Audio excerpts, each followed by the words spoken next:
Analysing Virgil, Aeneid Book 2.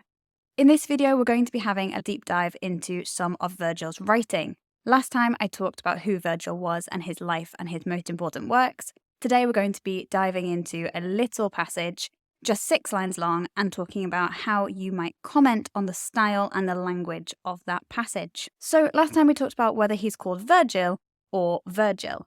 Basically, his Roman name is Publius Virgilius Maro, which is with an E. You can pick which one you prefer, Virgil with an I or Virgil with an E. I usually spell it with an I just because that's how I grew up reading it, but both are perfectly fine. The Aeneid was written from 29 to 19 BC. It's Rome's answer to Homer. Homer was the most famous Greek author. Whether he existed or not is another story, but he was the writer or the composer of oral poetry such as the Iliad and the Odyssey, which the Romans thought were amazing. And they didn't have one of their own, so that's where Virgil came in. It's Rome's foundation epic. It's about how the city of Rome came to be founded where it was, but more importantly, it's the story of where the Roman race came from. We're going to look at a small section of Book 2 today. Book 2 is probably my favourite book of the Aeneid. It might be because that's the one I studied most closely. Now, this is told by Aeneas, who's our main character. He's telling this whole chapter, this whole book, to a Carthaginian queen, Dido. So he's probably trying to make it a little bit, let's say, more dramatic than it maybe always was. However, it is quite a dramatic story because it starts with the Trojan horse trick. So at the end of the Trojan War, Aeneas is a Trojan, and he has escaped from the destruction of Troy, and he's trying to explain how Troy was destroyed. The Trojan horse trick is how the Greeks got into Troy. They had been there for 10 years and they couldn't get through the walls of Troy. And Odysseus came up with a trick to get in. They built a giant wooden horse and the Greeks pretended to sail away. And some of the Trojans came outside. They were very excited. The Greeks had all gone and there was this incredible wooden structure in the shape of a horse. They had a big feast, big celebration. They brought the horse inside the city walls. Because the war was over, the 10-year-long war was over. They all got very drunk, and then out of the Trojan horse came some of the best Greek fighters who'd been hiding in there. They opened the gates, the Greeks sailed back from around the headland where they'd been hiding in their ships, and unfortunately for the Trojans, it didn't go very well. So Aeneas tells the story of this premature celebration, which ended quite tragically, really. And he tells the story of how Troy was destroyed by the Greeks in their sort of rampage through the city. Now, Aeneas, at the time, was sleeping. He was in bed, as most people were. They'd had big celebration. And he tells the story in the section we're going to read of how his cousin, Hector, who was the crown prince of Troy, came to him in a dream. And you might think, oh, it's quite normal to see your cousin in a dream. But Hector, at this point, has been killed. Hector's dead. He's been dead for a while. And he comes to Aeneas to tell him to run, to tell him to flee, to take what he can of his people and run. So this gives Aeneas sort of a way out why he didn't stay to fight against the Greeks, because it was a lost cause. The Greeks and the Romans believed that if someone came to you in a dream, especially someone who was dead, they could tell you the future. They had prophetic visions because they were closer to the gods. So that's the section we're going to look at when Hector first appears to Aeneas in his dream. This is the section I have picked. I think it's very emotive, and I really like it. So it's about halfway through Book 2. Aeneas has told the story of the party and the celebration, and now we get to this part. So, tempus erat, quo prima quies mortalibus aegres incipit, et dono divum gratissima serpit. That's the first 2 lines. And it means it was the time when the first rest begins for weary mortals, and it creeps on, most welcome by the gift of the gods. So the Trojans are having their first rest after the 10-year-long war. That's sort of what the point of this is, and it's a gift of the gods. Insomnis, ecantoculos maetissimus Hector, vissus ad esse mihi largos que fundere fletus. Look, in my dreams before my eyes the very wretched Hector seemed to appear to me, and to be shedding plentiful tears. So this is Hector, Aeneas' cousin, who appears before him, and he's weeping. Raptatos bigis ut quondam materque cruento pulvere, perque pedes trajectus lora tumentis. Having been dragged by a chariot as he once was, and black with blood and dust, and his swollen feet pierced through with thongs. So this is how Hector appears. He is not the shining crown prince of Troy. He is looking the way he did after Achilles, who killed him, dragged his body behind his chariot as he circled the walls of Troy as Hector's family watched. So he looks covered in blood, he's covered in dust, which is like crusted into the blood, and his feet are swollen with a hole through the ankles where Achilles tied a leather strap so he could tie him behind his chariot. So it's not a pretty image. Now this is what it sounds like in English, and in English it sounds great, but in Latin it sounds better. So we're going to have a little dive into why some of these words have been chosen and some of the stylistic features of this passage. So, first of all, tempus erat. It was the time. So this starts us off. We know that something is going to change here. A word that's at the beginning or end of a line can be emphatic. It's called emphatic positioning. So you put a stress on it. Tempus erat. It shows us that something is about to change. Quo prima quies, the first rest. This is emphasizing how long the Trojans have been waiting for this moment. This is the first time in 10 years they can actually rest. Mortalibus aegris. This is the weary mortals. Now, they're weary because they've been fighting for 10 years, aegris, but aegris also has the idea of a sickness, almost worn out by this illness. They are sick at heart. And mortalibus has the idea, yes, they're weary mortals, they're human, but also they are mortal, which means that they can die. So this is a slight sense of foreshadowing that the weary mortals in Troy are sleeping and therefore are going to be killed by the Greeks. It's most welcome. This is the first rest, the prima quies, that's why they're in the same colour. It's the most welcome rest that they are having. They've waited for this for so long. Gratissima is what's called a superlative. This is highlighting how needed this rest had been. I have incipit and serpit. Incipit means begins, serpit means creeps on.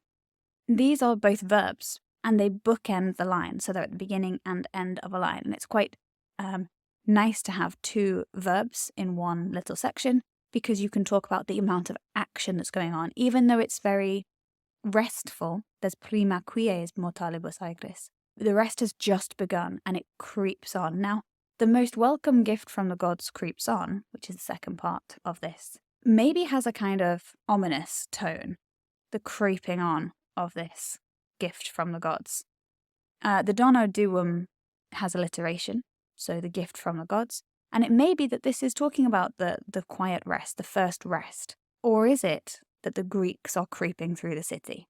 You may notice at some points during this that I reach a little bit far, and that's because I love analysis of Latin poetry. Weirdly, didn't enjoy English analysis in school, but always loved Latin poetry.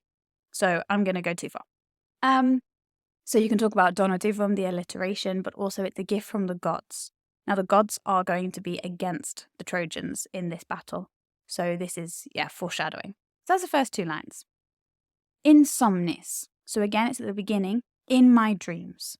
So this is telling us straight away, we are asleep. Aeneas is asleep, and he knows that. That doesn't make it any less real for him. In my dreams. Ecce. Look.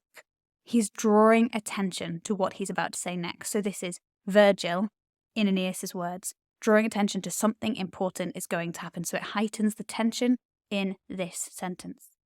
In my dreams, look.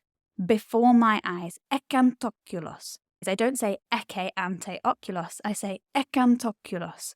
And that's because it's something called elision. So if a word ends with a vowel and the next word starts with a vowel, you squish them together.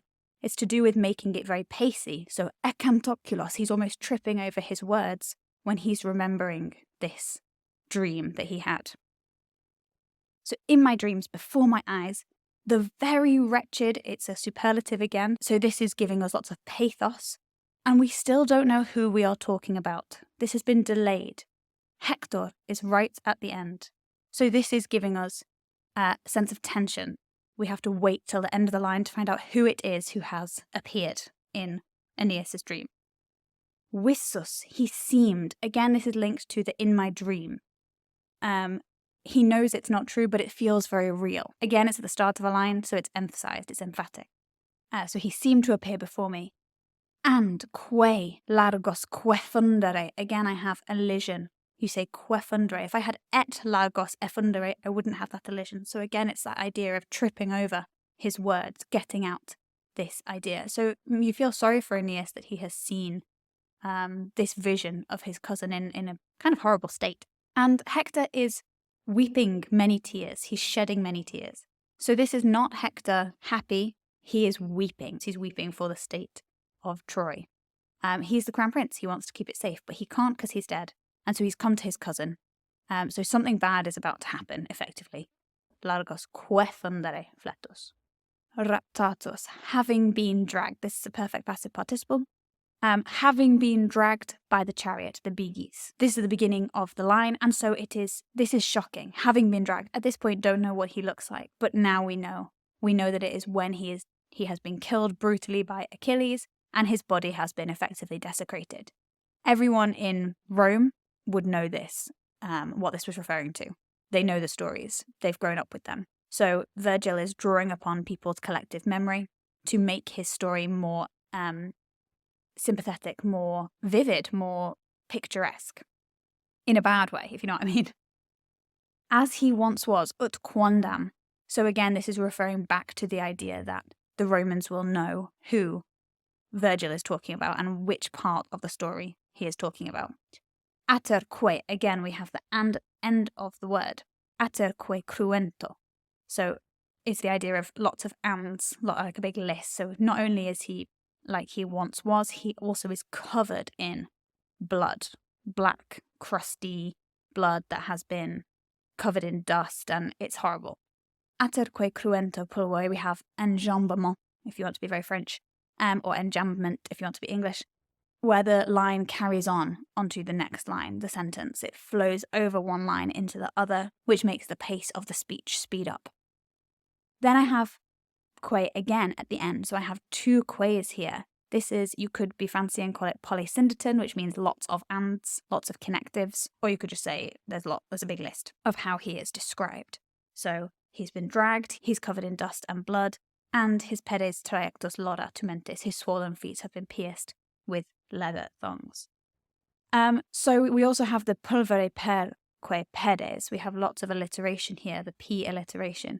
So I had lecturers at university who hated it when you talked about the sound of alliteration, because alliteration to us maybe has a different sound to what it would have had to the Romans. In this case, pulvere perque pedes is just drawing attention to the idea of this brutality that he has suffered, that Hector has suffered. But you can, if you want, say that it sounds like someone like banging their chest in grief, maybe pulvere perque pedes. Or you can just say it draws attention to this vivid image. Again, trajectos, it's a perfect passive participle, having been pierced. This is a very brutal verb. Basically, Achilles has shoved maybe his sword or a pointy like arrowhead through Hector's ankles after he was killed. And so Virgil uses this very kind of violent verb, trajectos. And his pedes tumentis, his swollen feet. This is again just emphasizing the pathos, the sympathy that we should be feeling for Hector. So that was a little bit of analysing Virgil from Aeneid Book 2. As you can see, you can talk about a heck of a lot of things. And really, you can say anything you want about the passage as long as you can back it up with reference to the text.